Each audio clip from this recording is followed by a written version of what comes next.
Okay, so here in this video, I'm going to show you a practice routine that is for all different skill levels, really. As you can see here, I've got all 15 balls set up down the middle of the table.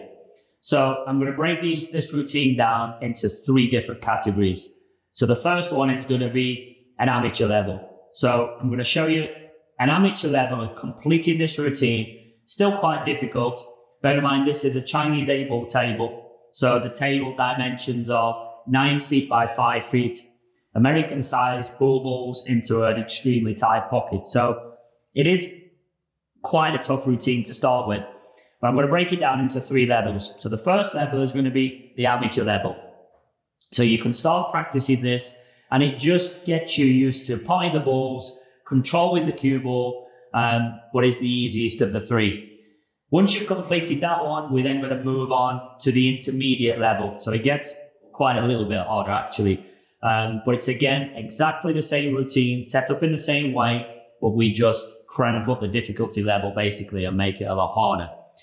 Once you've then completed the amateur level, once you've then completed the intermediate level, we then move on to the pro level. Again, exactly the same routine, set up in exactly the same way. Again, crank the difficulty level up to a point which makes it tough for a pro to complete. Actually, the pro level one is something which on a daily basis, I actually practice before those practice sessions just to get used to potting the balls, cue ball control. Okay, so the first one, amateur level. All 15 balls up and down the table. You've got to pot all 15 balls. The balls can go into any pocket in any order. The cue ball's allowed to make contact with another ball. But the objective of this drill is potting all 15 balls without missing into any pocket. At any point, if you do miss, of course, you have to start again. So any ball, any pocket.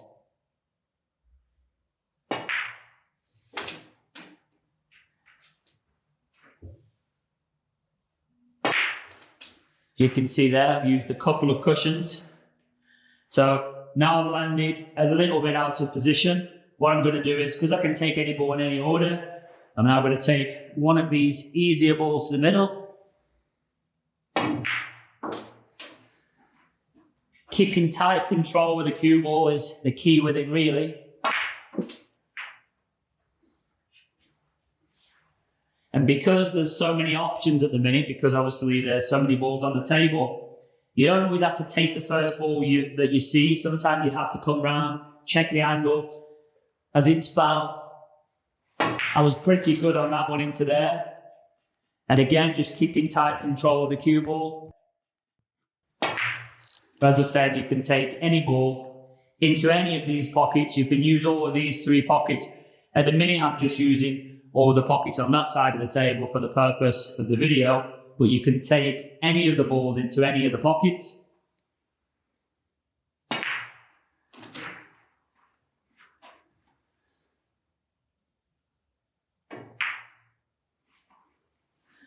Okay, so now I've tracked the cue ball down this side of the table. Okay, I've finished that half of the table, and the cue ball is now in a place where I'm effectively on a choice of any of the balls. So I put it in the middle of the line, if you like, which means I have a choice of any of the balls.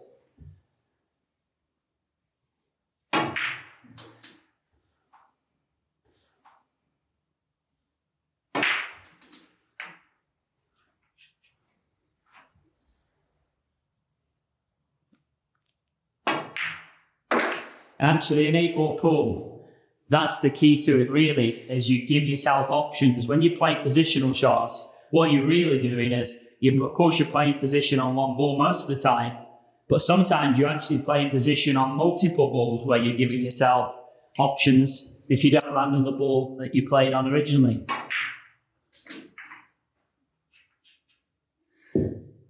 Of course, when playing a deep screw shot, which I'm going to in this case, when I screw the cue ball back on and off the cushion, of course, make sure that the tip's well chalked because I'm going to hit quite low on the cue ball here. Just screw on and off the side cushion. Make sure there's plenty of chalk on.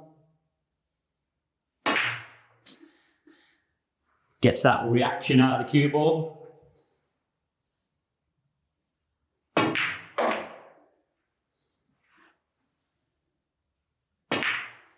And there you go. So that is an entry level drill, an amateur level drill, if you like. But what it does do is it makes sure that your potting is quite sharp. It makes sure that you know what you're doing with the cue ball. And of course, if at any point you make a mistake, at any point if you miss a ball, you have to start the routine again, because what this does is when you're practicing, you want to try and replicate a pressure situation, if you like, which is what you feel in a match, of course. So when you're doing a routine, there's no point just maybe missing the third or fourth ball and then just carrying on, because that's not building any sort of pressure or any sort of recognition of what you're trying to do and achieving the goal, which is completing the drill without missing. So at any point, if you miss, of course, you have to start again. And what this does do is it builds the pressure, because if you miss the 7th ball or the 10th ball or the 11th ball, as you're getting towards the end, you'll start to feel that pressure build. And that's replicating, of course, what's similar to a match. So that's the entry level, the amateur level of this drill, and definitely improves your game.